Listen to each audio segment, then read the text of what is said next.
do uso do agente químico para a força pública não letal para o uso do agente químico para guerra, aí agora o negócio já pega muito mais pesado.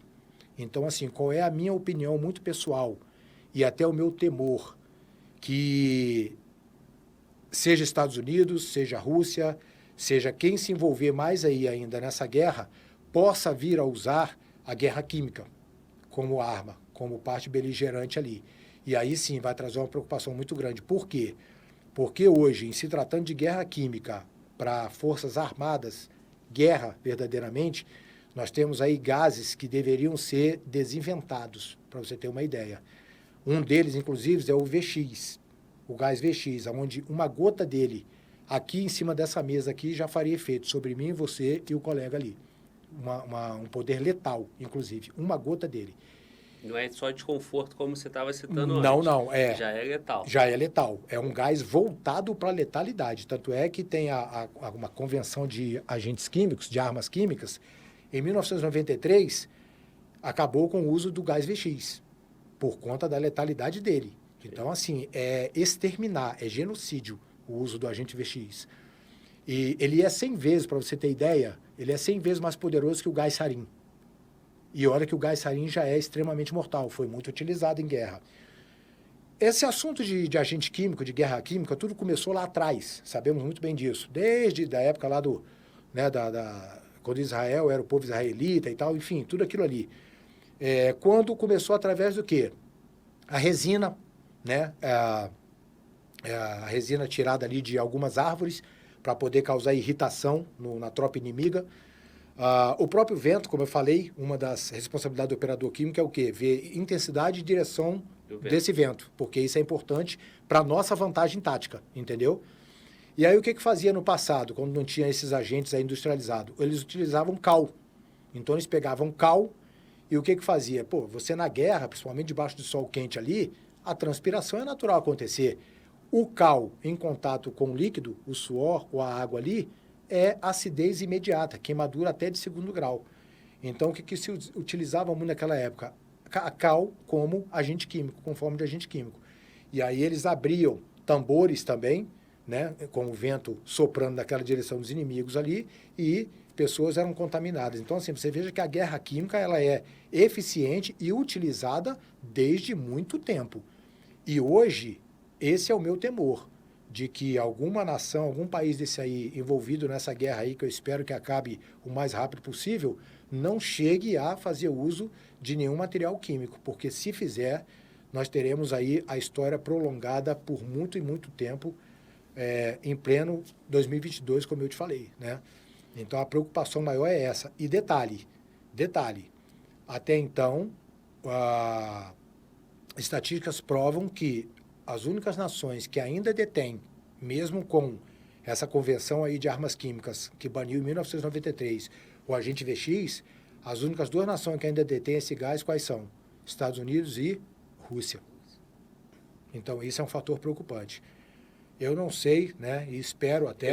Eu ia até te perguntar sobre isso, mas conclua, por favor. Eu espero até, assim, verdadeiramente que possamos aí, né, estar em oração pela paz mundial, para que não haja aí nem em pensamento a possibilidade de uso de agente químico nessa guerra aí, entendeu? Porque seria eu vou usar o uso aqui da desgraça, né? Muito grande. Muito se fala sobre o uso dos agentes químicos. Enriquecimento de urânio e tal, e várias outras situações. Quais são, de fato, esses agentes, assim, para quem está em casa, até para mim mesmo, que não tenho muito conhecimento dessa área, quais são o uso que pode ser feito? Porque, de uma certa forma, isso é até usado mais como, vamos colocar assim, um blefe, né? Ó, não mexe com a gente não, que a gente detém a arma tal. Exato, né? Até hoje tem sido assim, né? Isso. Até porque acho que até quem detém não quer usar, né? Exato. Então o estrago é tão grande que é mais como se fosse uma salvaguarda, vamos poder colocar esse termo assim. Então, o que seria esse tão temido agente químico que você clama que não aconteça? O próprio VX. Por quê? O próprio VX. Por quê? O sarin também, o napalm, né, que é a gasolina gelatinosa também pode ser usada, né, muito eficiente inclusive, só que o poder de destruição é absurdo. Mas por que eu friso muito no VX? Pelo poderio dele, como eu falei, ele é 100 vezes mais potente que o sarin e ele foi utilizado recentemente. Sabe quando e onde? Não me lembro aqui o nome do aeroporto, mas duas mulheres, inclusive foi registrado isso aí em Câmara de Segurança do aeroporto, duas mulheres lançaram gotas dele no meio-irmão do líder da Coreia do Norte. Eu não me recordo o nome dele aqui, nome chinês, nome coreano, né? O meio-irmão desse líder da Coreia do Norte, ele estava numa condição ali política muito negativa, ele até estava... segundo diz a história, ele estava meio que em fuga ali nesse momento, nesse aeroporto, e não sei se um trabalho ali de espionagem, um trabalho ali de uso de pessoas do sexo feminino, até para ludibriar ali a segurança e tudo, né? A segurança, digo, dele, né? A segurança pessoal dele. Essas duas mulheres conseguiram se aproximar dele e lançaram algumas gotas sobre ele, do gás VX, e o matou. Então isso foi agora. Isso não tem, acho que não tem 3 anos, entendeu? Foi utilizado agora. Então você vê que há reserva, sim, do gás VX de forma oculta, mesmo com a Convenção de Armas Químicas terem banido esse agente em 93, perdão, você vê que há indícios de reserva desse agente. Então é um agente que eu penso que pode ser usado como uma forma ou ameaçadora, como você falou, até para garantir a paz, ou uma forma verdadeiramente de engrossar essa guerra aí. Não somente com mísseis e explosivos e munições convencionais. E esse uso seria o quê? Lançado? Lançado. Ele pode ser lançado por aeronave, ele pode ser lançado por uma bomba que explode antes de tocar o solo, exatamente para ser lançado na atmosfera, para que, com a ação do vento, levar essas gotículas, né, microgotículas, a uma cidade ali. Então, assim, basta ele ser lançado em uma cidade para acabar com essa cidade e adjacências. Né? Então, assim, que haja paz para que isso não ocorra, porque senão nós vamos ter aí muito livro editado aí no futuro, estendendo a história da guerra no planeta. Né? Você citou Rússia e citou Estados Unidos também como detentores desse agente químico. A Rússia é um dos envolvidos agora e os Estados Unidos vai ter que decidir se toma alguma postura que não só uma sanção econômica, né? Porque todo mundo também teme a Rússia, né? Todo mundo Sim. teme a Rússia pelo histórico, pelo poder bélico e também por conta desses... Pelas intenções de conquista territoriais, né? Assim como outras nações, né? Tanto é que eu vejo, né, como um provável alvo ou intenções de alvo o norte do nosso país, né? Principalmente a região amazônica ali, exatamente por conquista territorial, até porque sabemos bem a importância da Amazônia para o planeta todo, né? Sim. Então, é certo que o governo federal, o atual governo, está equipando as Forças Armadas e preparando, né, para que defenda a nossa soberania. Força Armada essa que, infelizmente, aí em governos anteriores, ela foi desequipada, vamos dizer assim, exatamente por conta de utilização do seu material e não reposição do mesmo, né? Acabou ficando aí um pouco fragilizada, mas percebemos a movimentação em contato com colegas das Forças Armadas, até mesmo em curso de treinamento com eles, que a gente vê que ela está começando a voltar aí a sua força anterior que sempre teve, né? Então esperamos aí que verdadeiramente, como você falou, o país A estando muito bem armado, mas o país B também, a coisa fica equilibrada. Aí a velha frase, né, que vem até em latim lá, se queres a paz, prepare-te para a guerra, é a pura verdade. Porque se o país A é super preparado e o país B não é, se houver guerra e deverá acontecer a guerra, já se sabe qual vai ser o resultado. Sim. Agora, como é que você vai me atacar se eu posso te atacar da mesma forma? Sim. Aí agora vai de quê? Agora vai dos objetivos ali, né?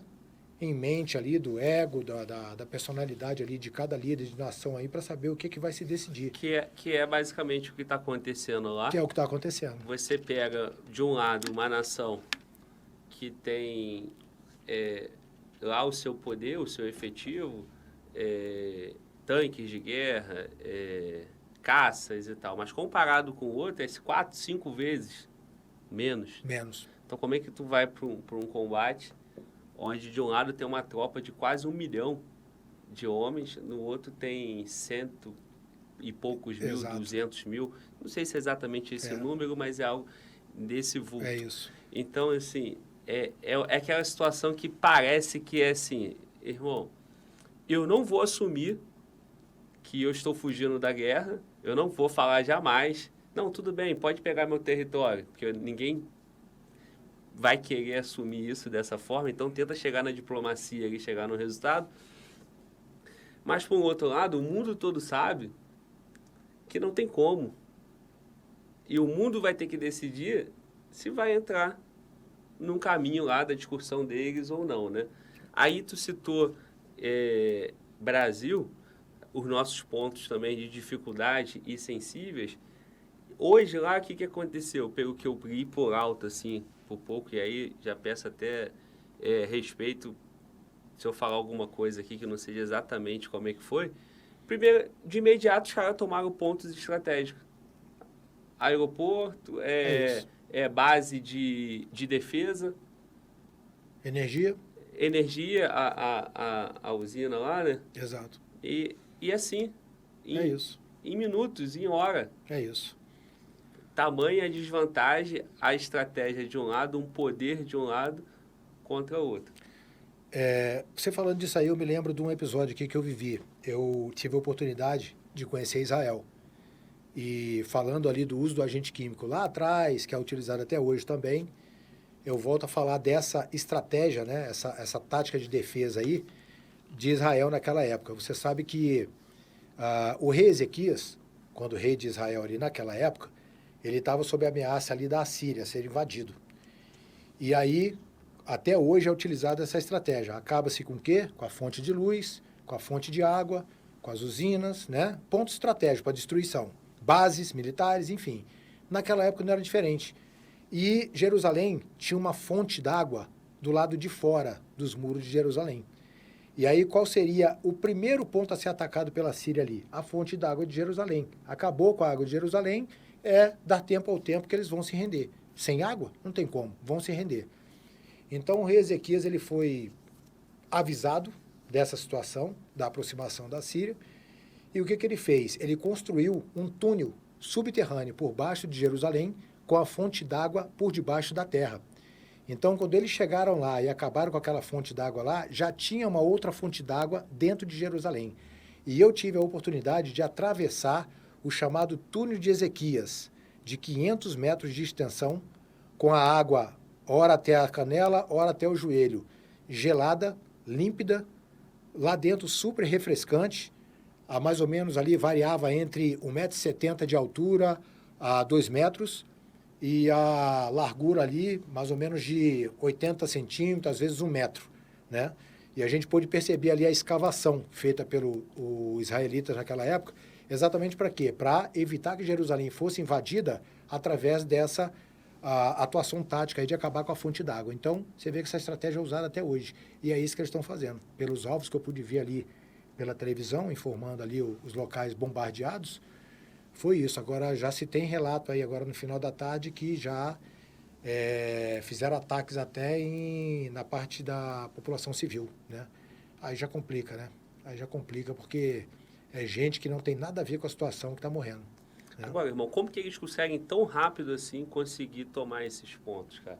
Já tinha a infiltração antes, né? Muito provavelmente. Hoje tem uma arma muito importante, fundamental para ajudar, para auxiliar e ditar a vitória ou a derrota de uma nação. Inclusive, nós, né, graças a Deus e ao atual governo, nós colocamos 2 satélites agora em órbita, né? Então, isso acontece através de quê? Satélite. Observação em tempo real dos pontos estratégicos, coordenada geográfica, mísseis teleguiados ou aeronaves para levar as armas até lá. Então, é muito fácil hoje através de satélite. Então, inclusive, se essa guerra se estender, eu penso, né, que nós teremos problemas aí de sinais via satélite que hoje é administrada a maioria deles ali pelos Estados Unidos.